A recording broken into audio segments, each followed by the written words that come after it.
Hello, my fellow strawman.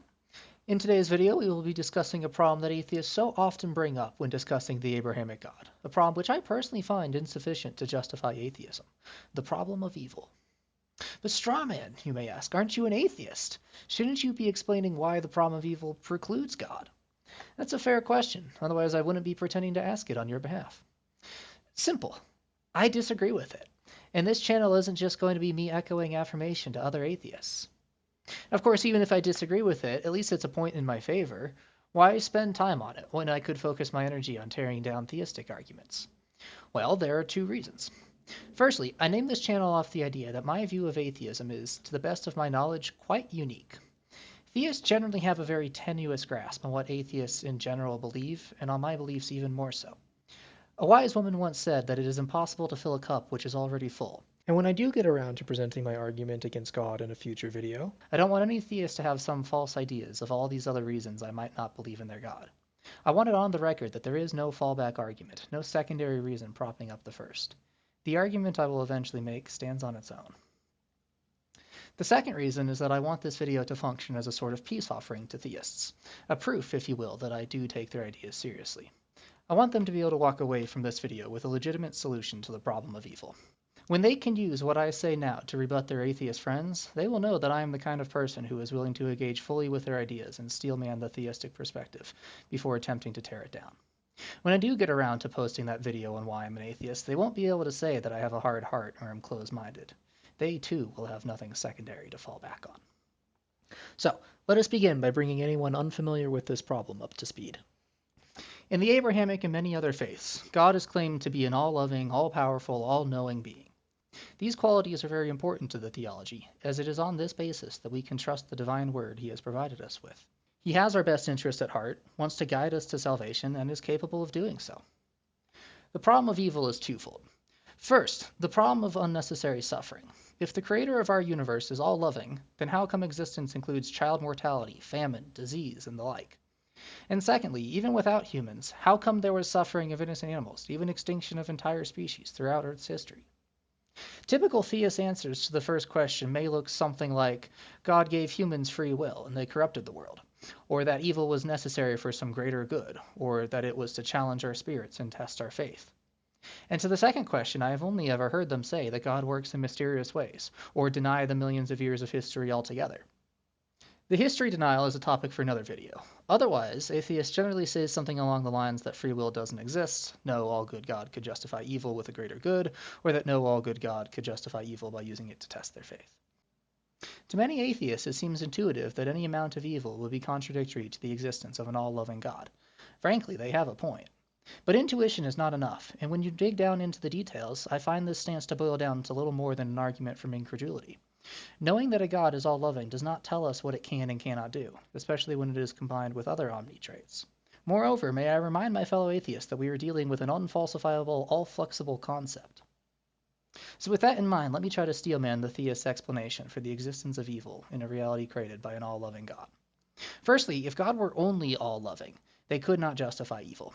Same goes for people. No all-good person could justify evil. But we, in our limited perceptions, must make decisions based on heuristics, and what we expect to turn out well, not on what we know will be good.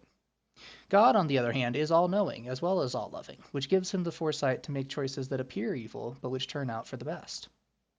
For example, atheists often point to the Holocaust as something which God could not justify. But we do not know how history would have turned out otherwise.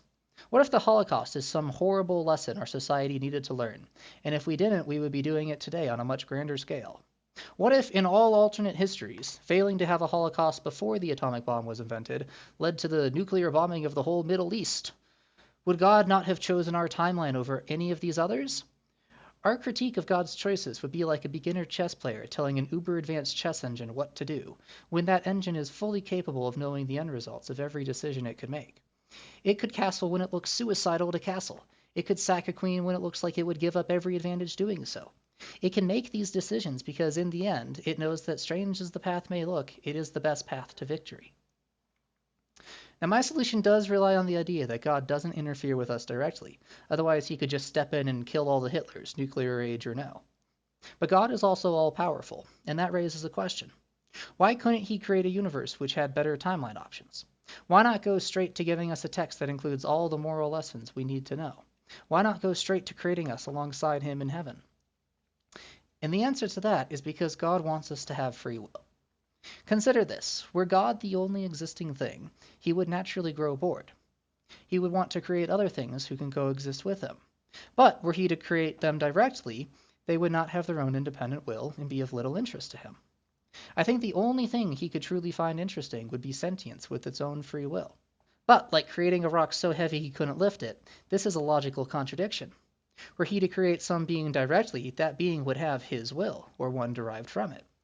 The solution for God to create us with free will and also be worthy of him was to create us indirectly.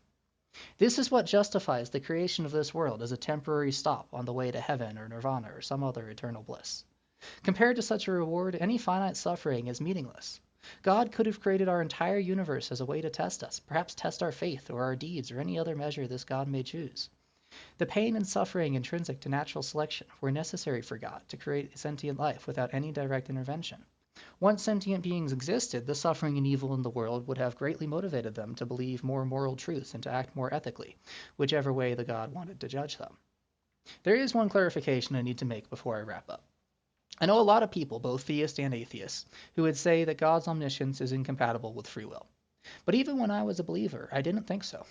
A non-interacting or minimally interacting God would only be able to choose which timeline to set humanity on. He wouldn't force any of our individual decisions.